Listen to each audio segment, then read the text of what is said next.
we're creating a model of our reality through our thinking. And the thinking it's functional because it allows us to create patterns. It allows us to be able to make things repeatable. It allows us to be able to communicate with one another. It has a lot of benefits to it, but it also limits our options if we don't realize that we have options beyond that. If we stay stuck into that box of thinking this is the only way. So questioning the thinking is one way to help break that hypnosis and open up more options. So this is particularly important if you're not happy with certain things in your life. So the things that you're not happy with in your life, those would be the things to particularly take note of and question how you're thinking about those things. Your language, like I said, will be very revealing. So if you start to, you'll notice often what happens is in your thinking, you'll have this sort of black and white, either or thinking, A, B, it's either this or that. But that's can't be true.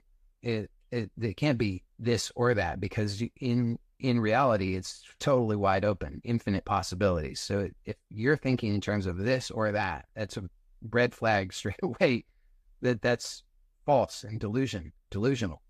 And that you're clearly limiting your options. If you collapse all of infinity into either this or that, then it's useful in as much as if one of those gives good results and you can narrow it down to it's just this or that, and you say, okay, this one will give good results, then it's useful for making that simple for yourself, right? It's like, okay, instead of infinite possibilities, I'm just going to collapse it down to this or that. Oh, this will give good results. Good.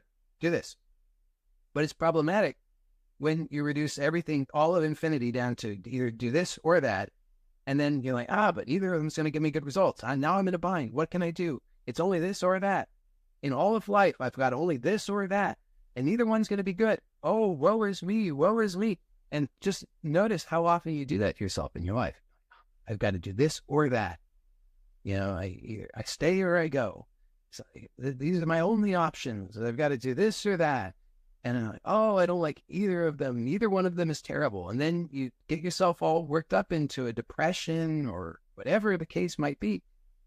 But you've done that to yourself, so you can question that. So if you start to notice, okay, I'm thinking it's either this or that. So red flag, just ask yourself, is that possibly true, that in all of infinity, if I got this or that, those are my only possible options? So that will reveal to you how you've been defying the rules of the game in a way that's not working for you. So start to be more playful about it. It's like, this is like, you get to do that. You get to change, you get to open up more possibilities for yourself. So just asking questions is a really good way to do that. It's like, okay, so could that be true, that it's only in all of life, all of infinity, there's only this or that? No, it couldn't be true. There's infinite possibilities. Well, let me start to explore some of those infinite possibilities and just start to just brainstorm, just allow those ideas to flow. This is what I was talking about earlier in terms of allowing yourself to be more playful is really important, because when we're taking it so seriously, we block ourselves from doing that. We say, oh, I can't do that.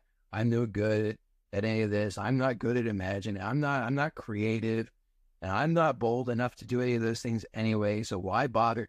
And all this kind of nonsense. But if you're unhappy, you owe it to yourself to stop doing that to yourself. Stop deluding yourself. Stop hypnotizing yourself into believing that you can't do those things. When the amazing thing about it is that staring you in the face is the fact that you can do those things, because you're using those very things. You're using your creative powers to convince yourself that you have no creative powers, right? I mean, think about how incredible that is. When somebody says they're not creative, nonsense. You're using your creative powers so brilliantly that you've deluded yourself into believing that you have no creative powers. How creative is that? It's incredible. So just stop deluding yourself into believing unhelpful things.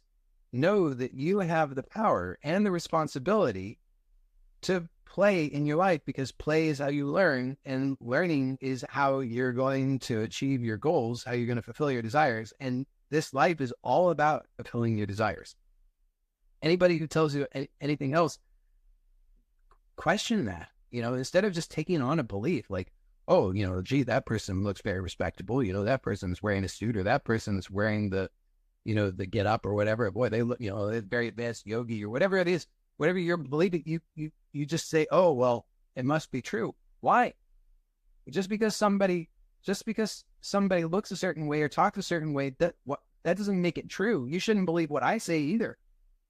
It's just, this is all just offered to you as something for you to consider and actually take a look and see for yourself. So it's all stuff that you actually have to try out and find out for yourself. Don't just believe it. But if somebody is telling you that life is not about desire, just instead of believing it, take a look and see for yourself. What if not about desire, then what on earth is it? Can you find anything here that's not desire?